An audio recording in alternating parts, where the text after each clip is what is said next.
Most people who open the Old Testament come to the prophetic books and expect oracles, predictions, or mysterious visions. That expectation misses the point. The Hebrew word Nabi, often translated as prophet, actually describes someone who bubbles up with words, a mouth for God. A Nabi is not a fortune teller. A Nabi is a conduit. These four long books, Isaiah, Jeremiah, with Lamentations attached by tradition, Ezekiel and Daniel, are four different mouths speaking across centuries, four witnesses who testify to the one story God refuses to let go of. Unlocking the secrets of these major prophets means listening to each voice in its own season and hearing how, together, they reveal God's presence through warning, collapse, exile, and the final stubborn hope that God will reign. To see that clearly, we need a quick map. After Solomon, the kingdom of Israel splits. The northern kingdom, called Israel or Ephraim in many texts, and the southern kingdom of Judah follow divergent paths of kingship, worship, and foreign policy. Assyria rises. In 722 BC, the northern kingdom falls to the Assyrians. A generation later, Babylon emerges. Jerusalem endures for a while. But in 586 BC, Nebuchadnezzar breaches the city, destroys the temple, and leads many into exile. A remnant returns decades later under Persian rule, when Cyrus the Persian permits the rebuilding of the temple and the resettlement of Judah. Those seismic political and spiritual shifts are the stage for our four witnesses. Isaiah speaks when the nation is still whole, but in deep moral crisis. Jeremiah proclaims through the lead-up to destruction and its immediate aftermath. Ezekiel carries the voice of God into exile itself, and Daniel speaks from within the courts of empire and then shifts into visions that wrestle with the world's political logic and God's eternal kingdom. Think of the books as four rooms in a courtroom. Each room has its own witness, its own tone, its own way of speaking, but all are testifying to one reality: the covenant God who refuses to be unfaithful, who both judges and restores, who somehow ties suffering and salvation together. We will walk through each room carefully.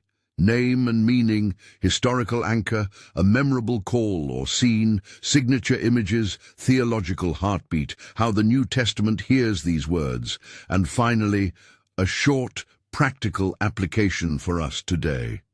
If you find this kind of map helpful, subscribe and join the conversation. There's more to unpack in each book, and this overview will guide where to read next. First, Isaiah. The prophet's name in Hebrew, Yeshayahu, means Yahweh is salvation, and the book is one of the great theological centers of the Old Testament. Isaiah's ministry spreads across roughly 740 to 680 BC, a long life of speaking to kings and people across the reigns of Uzziah, Jotham, Ahaz, Hezekiah, and into the time of Manasseh, depending on how you count later editorial layers. Isaiah's world is one of international brinkmanship.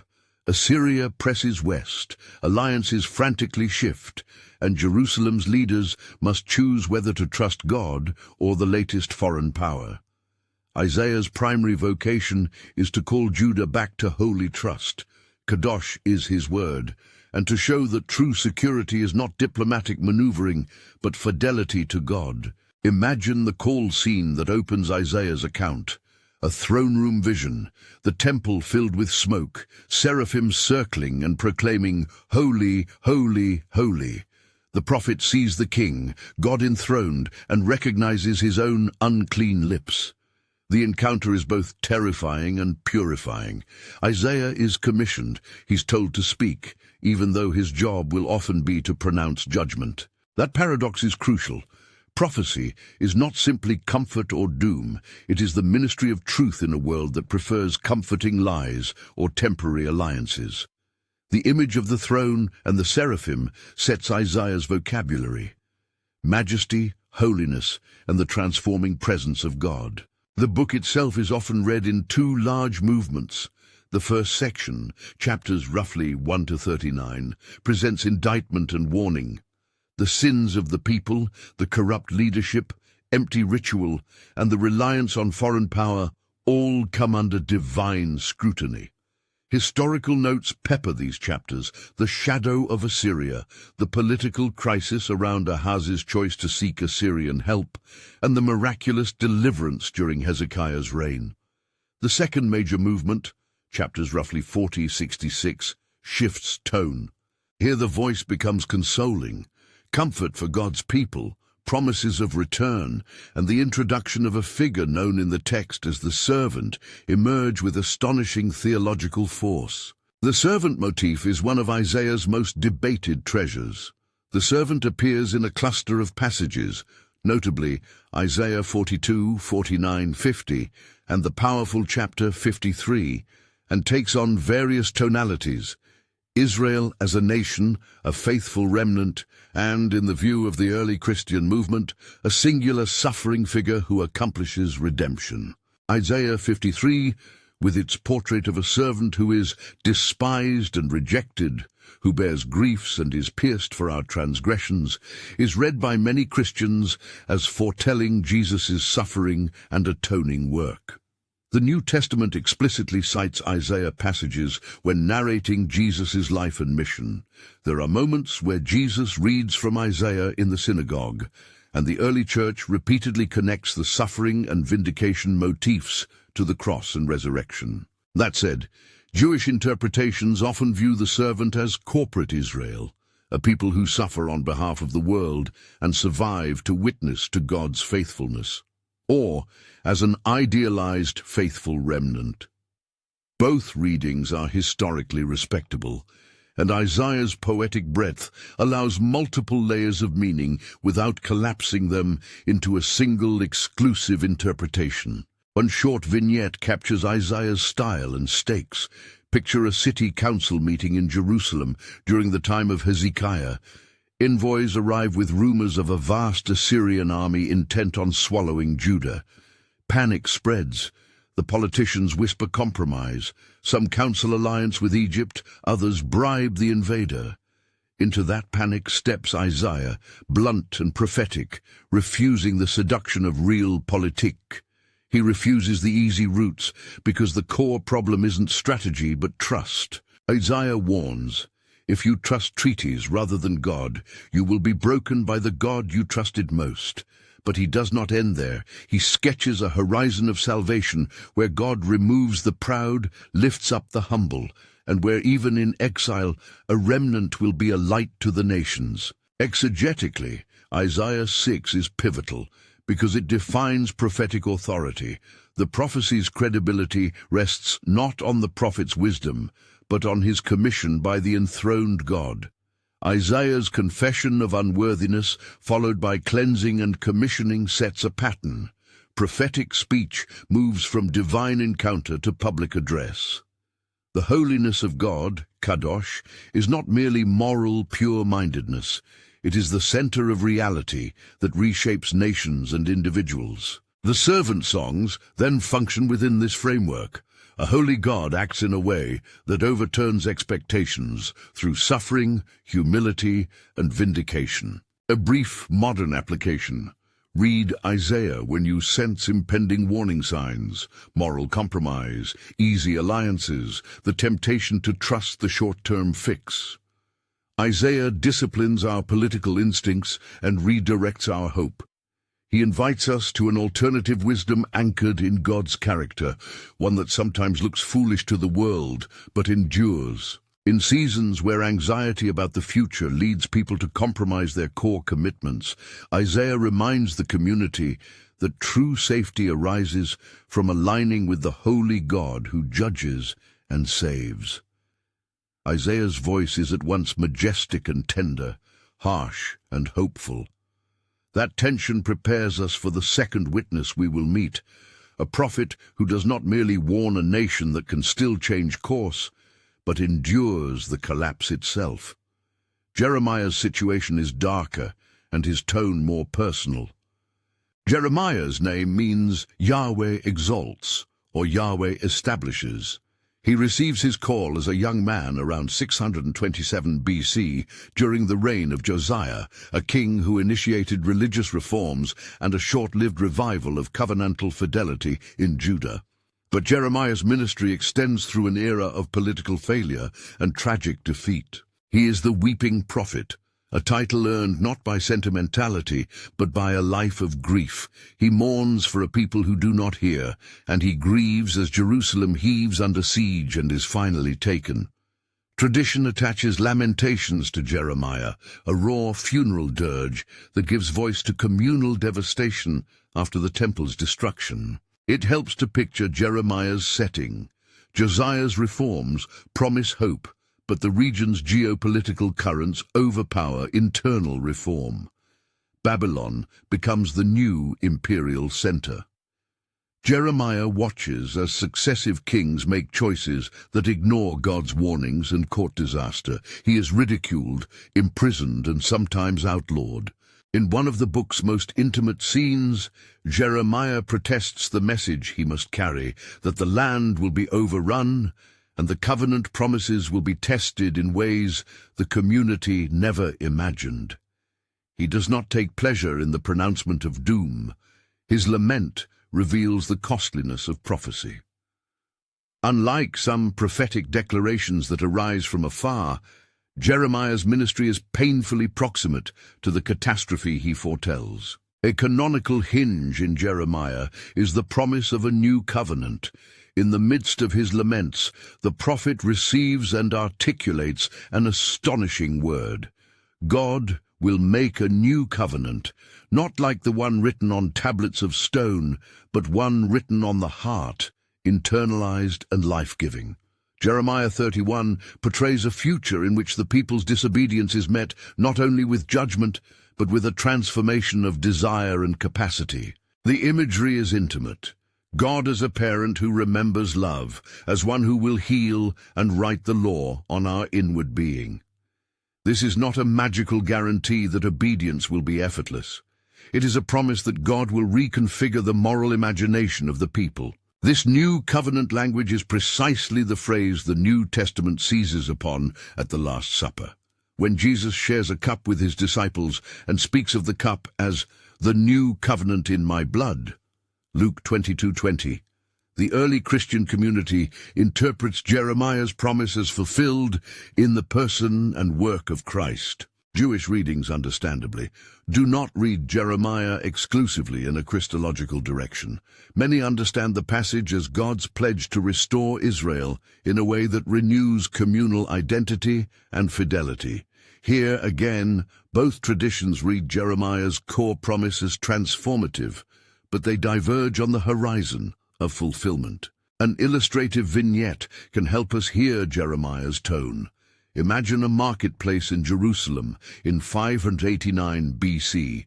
Food prices spike, the city trembles with rumor. Jeremiah walks through with a sheet of clay, a symbolic act recorded in his book, announcing that the city will be handed over. Citizens shout him down. A conspirator plots against his life. He is hauled before false prophets who promise peace and prosperity, people hungry for hopeful words that will not cost them anything.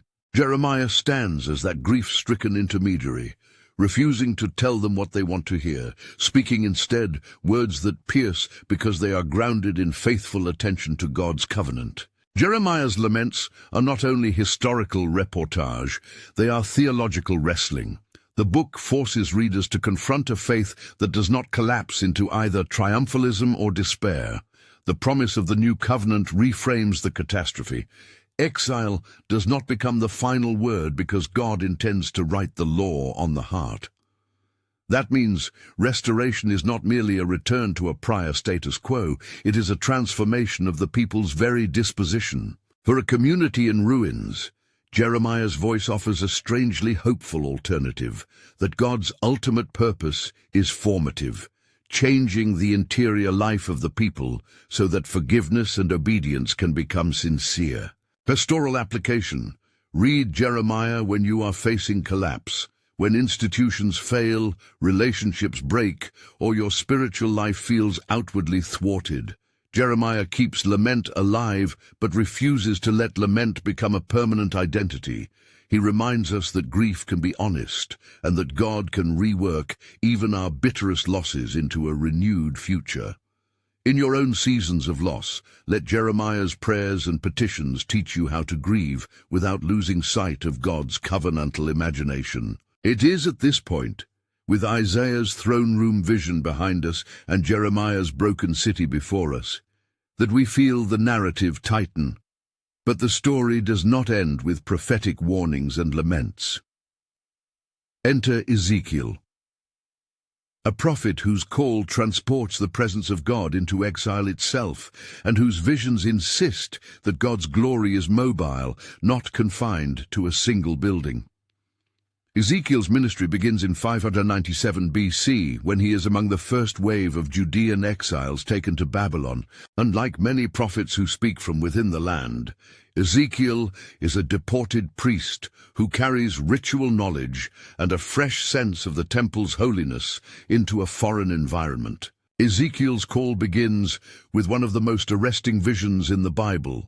He sees a chariot, traditionally called the Merkava, a mobile throne complex with wheels within wheels, creatures full of eyes, and a sound like rushing waters. The vision communicates a decisive theological point. God's throne is not rooted geographically in a temple building. God's presence can move and accompany the people into exile.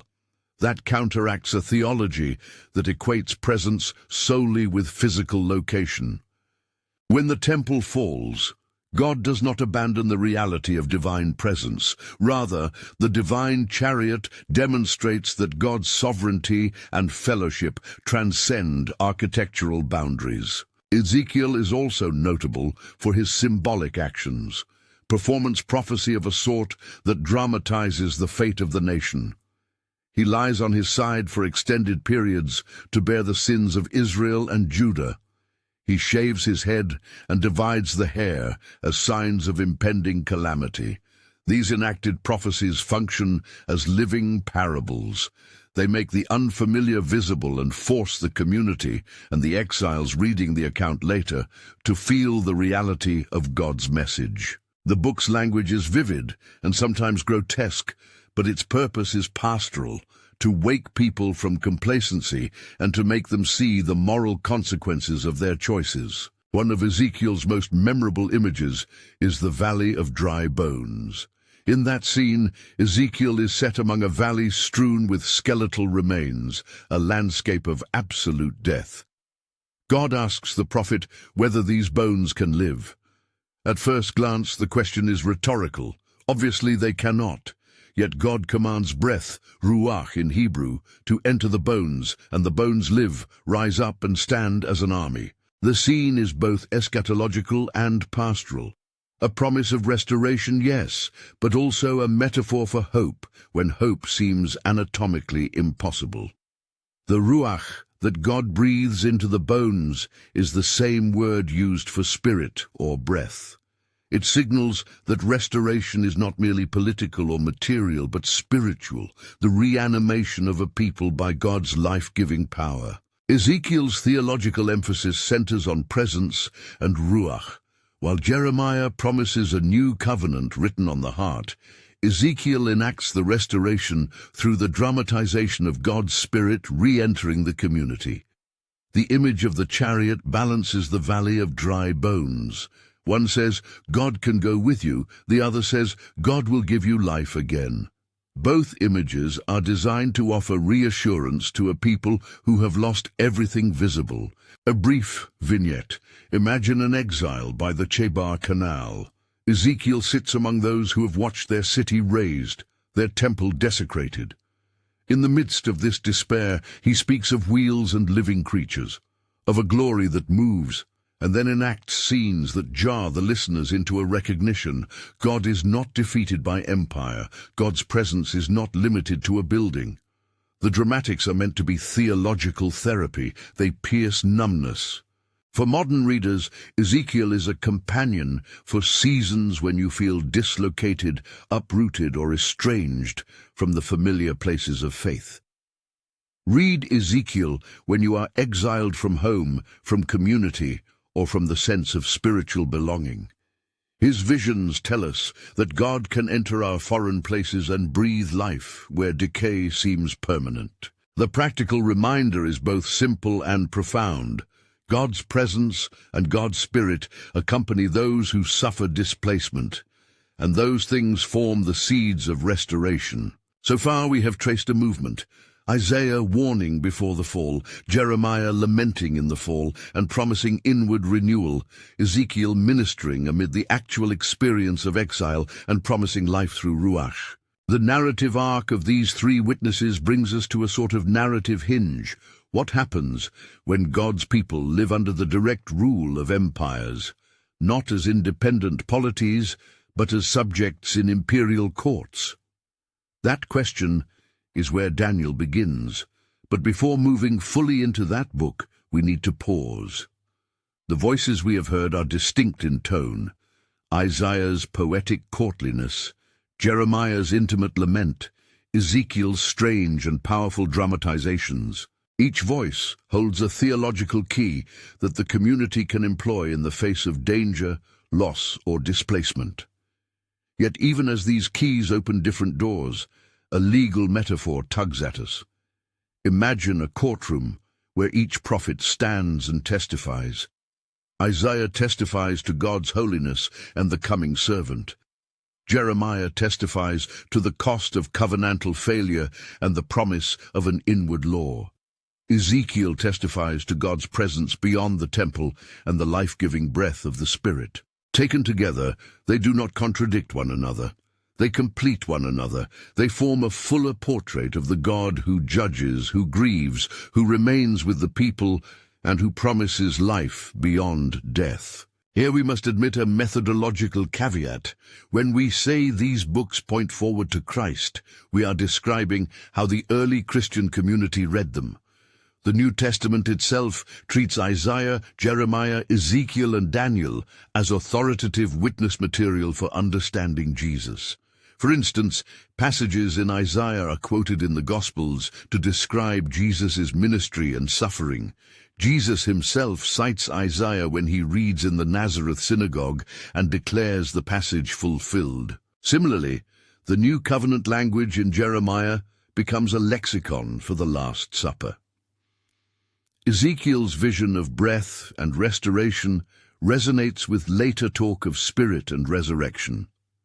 Daniel's Son of Man figure is explicitly invoked by Jesus in the Gospels to describe his own future vindication and authority.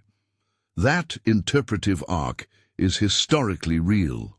Early Christians did read these books as testimony that coheres with the life, death, and resurrection narrative of Jesus. At the same time, respectful scholarship recognizes that Jewish readings have different horizons, sometimes seeing communal or national fulfillments rather than messianic personhood in single figures. Our task is not to dismiss those readings, but to note the plurality and to explain how Christian interpretation historically appropriated the prophetic texts. Before stepping into Daniel's courtly tales and apocalyptic visions, there is more to do with Jeremiah. His voice slides from the intimate to the communal, from the cry of, "How could this happen?" to the articulation of a future that is inward and relational. But we will leave Jeremiah here for a moment, because the scene is thick with tension. The city lies under siege, the people debate whether to resist or capitulate, and the prophets are accused of treason or lunacy. The question lingers: how does a people survive when their political structures collapse and their symbols of identity, temples, monarchs, and festivals, dissolve? Jeremiah's answer is not merely a future date on a calendar. It is a reorientation of identity from external signs to internal transformation. That answer will press against Ezekiel's and then broaden further when Daniel's visions confront the political logic of empires and declare a lordship that outlasts any earthly throne. At this junction, some readers feel the temptation to pick sides, to prefer Isaiah's grand poetry, Jeremiah's honesty, or Ezekiel's fantastical imagery. But the right response is to hear them as complementary testimonies. Each voice addresses a different human condition: the warning season, the season of collapse, the season of exile, and the season when empires seem to claim ultimate authority. The 4 books are not redundant. They are strategically placed in the canon to narrate a comprehensive pastoral theology for a nation and for individuals living through national catastrophe. They provide maps for our fears, our griefs, and our hopes. We will continue by stepping fully into Daniel's world, tracing how court narratives and apocalyptic visions together speak of sovereignty and future hope. But before doing that, pause and ask, which prophet do you need today? Are you facing a warning you have been ignoring, a ruin you must mourn, a place you feel exiled, or the weight of institutions that seem invincible? Naming your season helps you choose your companion among these 4 voices. The rest of our journey will bring Daniel into focus and then draw the threads together into a courtroom where all 4 testify to the one God who refuses to be exhausted by human catastrophe. Now step fully into Daniel's world, a world where the court becomes a classroom for divine sovereignty, where palace intrigues and fiery tests intersect with apocalyptic visions that reframe empires as temporary actors on a stage ruled by the living God. Daniel's name, Daniel, literally means God is my judge, and that meaning sets the tone for a book obsessed with how divine justice and lordship operate in the corridors of power. Historically, the book is set in the 6th century BC. Daniel is portrayed as a young Judean of noble line, taken to Babylon during the waves of deportation. The narrative frames his life across successive reigns: Nebuchadnezzar the Babylonian, Belshazzar at the empire's end, and then into the period of Medo-Persian ascendancy under Darius and Cyrus. The literary shape of Daniel is bifocal. The first half, roughly chapters 1 to 6, consists of court tales, dramatic, character-driven stories showing God's faithfulness to those who stand firm in exile. The second half, chapters 7 to 12, shifts into apocalyptic visions, symbolic, visionary material that interprets political history in cosmic terms and points beyond present trouble to God's final vindication. Begin with the court tales because they are so human. Imagine the training school for imperial bureaucrats, where brilliant but displaced youths are given Babylonian names, new diets, and political instruction designed to assimilate them.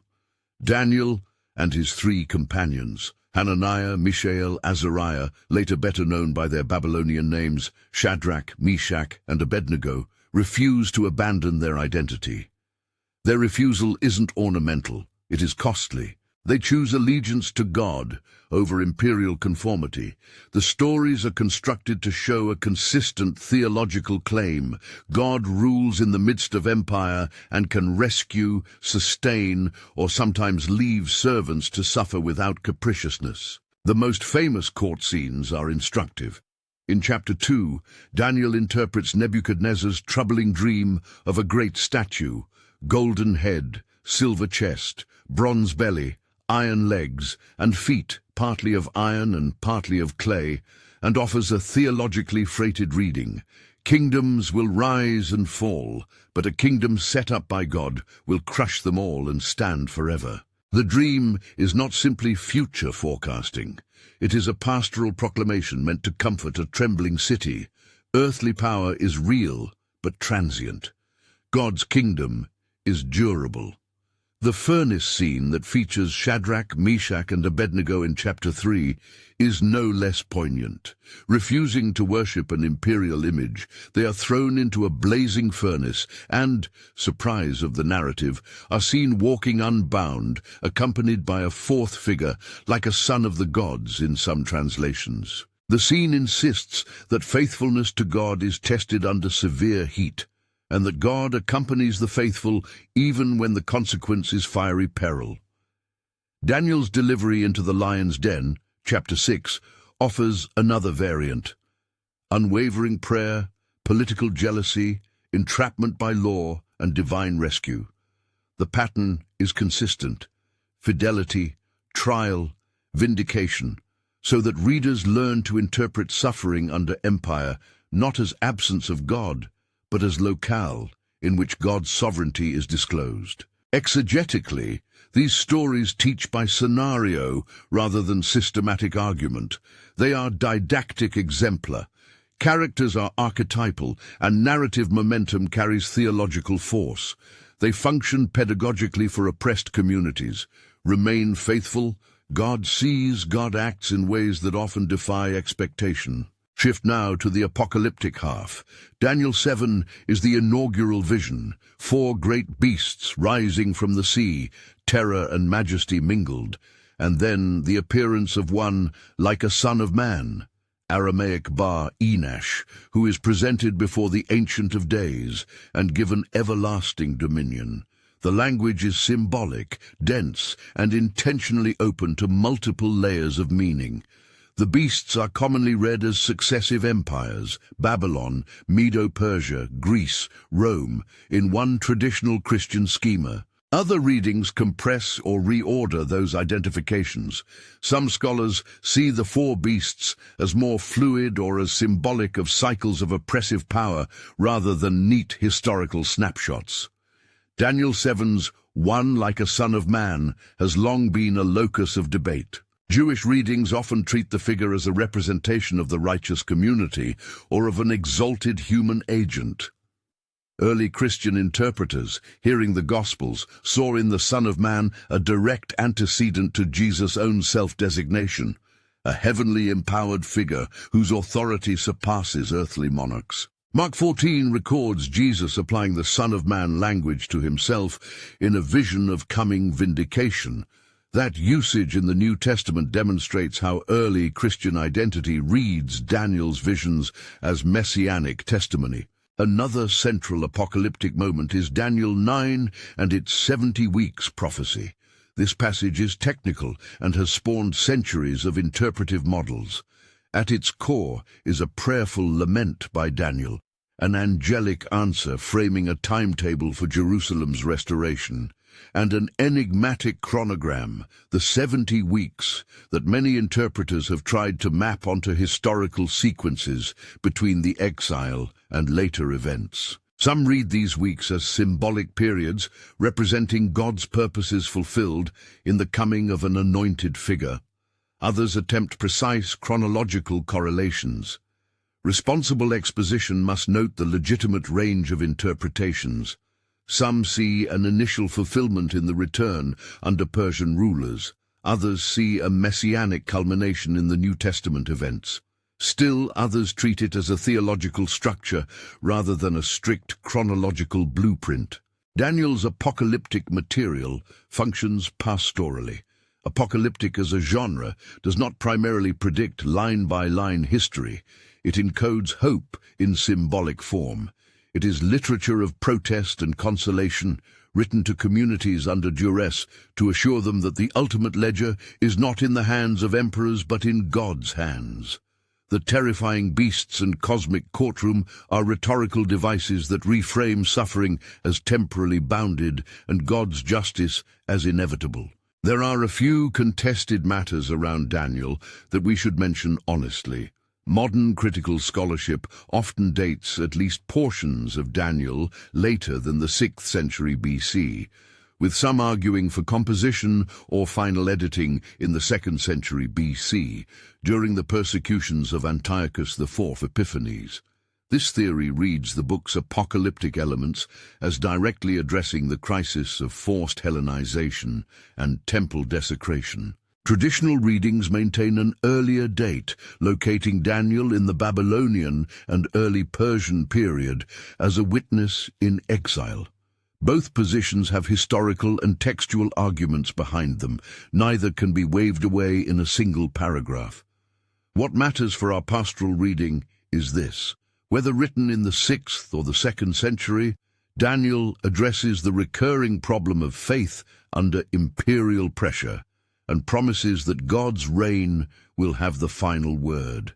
A short vignette may help embody Daniel's core message. Picture the Babylonian court after Nebuchadnezzar's dream interpretation. The king, shaken and awed, elevates Daniel and honors God as a visible sovereign. But the court is also a theater of jealousy. Colleagues resent Daniel's rise. Laws are written to entrap his prayer life. The lion's den becomes the stage for both political malpractice and covenant fidelity. When Daniel emerges unharmed, the scene functions as a courtroom verdict rendered by God. The empire's instruments are real, its laws consequential, but God can suspend the enemy's ultimate cruelty and vindicate covenant faithfulness. For the first-century Christian reader, or for any believer under an oppressive regime, the story reads like a promise that allegiance to God is not naive folly, but a courageous and meaningful form of presence in the world. Theologically, Daniel's heartbeat is sovereignty. God rules over history, enthroned even when the throne of human kings seems supreme. The book's images of the Ancient of Days and the Son of Man are not speculative flights, but pastoral proclamations. There is a courtroom, petitions have weight, the final sentence favors God's justice. Daniel gives us a posture for living, prayer and fidelity, even when imperial structures threaten to eradicate the faithful. The application is direct. Read Daniel when empires feel immovable, when institutions press you to compromise, when power structures demand your silence. Daniel trains the faithful to interpret political forces theologically and to stand when standing costs dearly. Having worked through the four witnesses, Isaiah's throne room holiness, Jeremiah's lament and new covenant, Ezekiel's mobile glory and breath, and Daniel's courtly sovereignty, it is time to bring them together and listen to the symphony they create. Return in your mind to that courtroom metaphor. Each prophet comes from a different chamber. Isaiah is the majestic witness. The seraphim cry, "Holy," and a servant motif quietly descends towards suffering and redemption. Jeremiah is the grieving witness. Raw, personal, and intimate with God's sorrow, he brings the promise of a law written on the heart. Ezekiel is the theatrical witness. Wheels and creatures, dramatized prophecies, and the valley that proves God's ruach can animate a dead nation. Daniel is the pragmatic witness, palace tales that teach fidelity, apocalyptic visions that insist God's reign outlasts any empire. What unifies them? Several threads stand out. First, they insist that God is present, whether in throne room theophany, in the person who mourns, in a chariot among exiles, or in the courtroom where empires are judged. Presence is not equivalent to untroubled ease. Rather, presence undergirds perseverance. Second, they tie suffering to salvation in complex ways. Isaiah's servant suffers and is vindicated. Jeremiah's people are punished, yet promised inward renewal. Ezekiel's dry bones are given breath. Daniel's faithful men face fire and den, but are upheld. Third, they refuse to privatize God's action. Their words describe communal realities, kingdoms, cities, exiles, because God's redemptive work is corporate and historical as well as personal. Now consider the Christian appropriation, which reads these books as converging testimony to Jesus. Early Christians did not invent these connections so much as hear them. Isaiah's servant becomes a way to understand Jesus' suffering and atonement. Jeremiah's new covenant becomes the language of Eucharistic remembrance at the Last Supper. Ezekiel's breath and the hope of restored life feed the early church's pneumatology and visions of resurrection. Daniel's Son of Man language becomes a title Jesus uses for himself, linking his vindication to the imagery of heavenly enthronement. These readings are historically attested and theologically influential. Yet a fair presentation recognizes that Jewish interpretive traditions also read these texts differently, often corporately and non-messianically, and those readings are legitimate within their own religious logic. The invitation here is not to silence alternative voices, but to recognize how the Christian narrative has cohered around these prophetic testimonies, and to appreciate how robustly the prophets themselves resist simplistic reduction. Practically, one of the most helpful takeaways is a reading map for life's seasons. The major prophets, properly read, are not merely ancient theological artifacts. They are timely companions. Here is a practical guide. Isaiah for the season of warning. When you sense dangerous compromises, when the pull toward short-term security tempts you to sell out your soul, read Isaiah. Let the seraphims cry and the servant songs reconfigure your priorities. Jeremiah for the season of collapse and grief. When institutions fall, relationships fracture, or spiritual life seems to die, turn to Jeremiah. Let his laments teach you honest sorrow, and his new covenant reassure you that inward transformation is possible. Ezekiel for the season of exile and dislocation. When you feel uprooted, geographically, relationally, or spiritually, read Ezekiel. Remember that God's presence can move, and God's ruach can resuscitate what seems lifeless. Read Daniel for the season of imperial pressure and public threat. When structures of power coerce you into compromise, when laws or leaders insist on idolatries, read Daniel.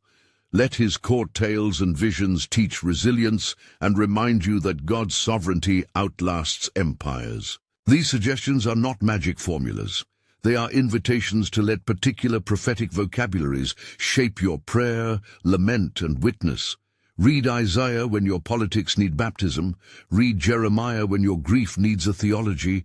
Read Ezekiel when your disorientation needs embodied hope. Read Daniel when courage under pressure needs exemplars. At the end of this long canonical corridor, remember 4 final convictions the major prophets give us. First, God is holy and thus demands and enables justice. Second, God grieves with those who grieve and repurposes lament into hope. Third, God's Spirit, Ruach, can reanimate what is dead, giving life where life seemed impossible. Fourth, God's sovereign rule over history means that empires, however terrifying, are ultimately provisional. A closing pastoral word. These books were written for communities that felt abandoned, unjustly oppressed, frightened by larger powers, and bewildered by loss. They are not theological abstractions. They are letters to the anxious, to the faithless who still want to believe, to the mourning who need language for their sorrow, and to the courageous who must keep faith in hostile courts. They teach us how to be a people who speak truth, grieve honestly, imagine new life, and stand with unwavering hope. Before we close, a brief practical suggestion. Choose one of the 4 books this week to read slowly. Perhaps begin with Isaiah if you need correction and hope. Pick Jeremiah if you need permission to lament. Sit with Ezekiel if you feel estranged.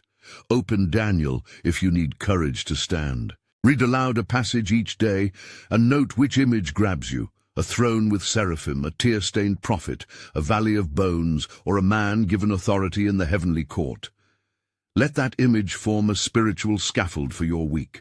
We began by insisting that Nabi means one who bubbles forth, and that prophets are conduits, not fortune-tellers. Those 4 conduits, Isaiah, Jeremiah, Ezekiel, and Daniel, speak in different tones, but testify to the same God who judges and restores, mourns and consoles, accompanies and vindicates. If you step into their rooms one by one, you will discover a theological house with many chambers, each chamber shaped to speak to a particular season of life. If this overview helped you, leave a comment below about which prophet you need right now, and if you found the map useful, subscribe so we can walk through one of these books together in a future episode. Share this with someone who might find encouragement in a prophet's voice, and consider reading one prophetic chapter this week. May these voices steady your faith. May the holiness that cleanses, the lament that heals, the spirit that revives, and the sovereignty that protects be near to you. Go into your week anchored in the one who speaks through many mouths, and let those prophetic words form you into a people who dare to hope.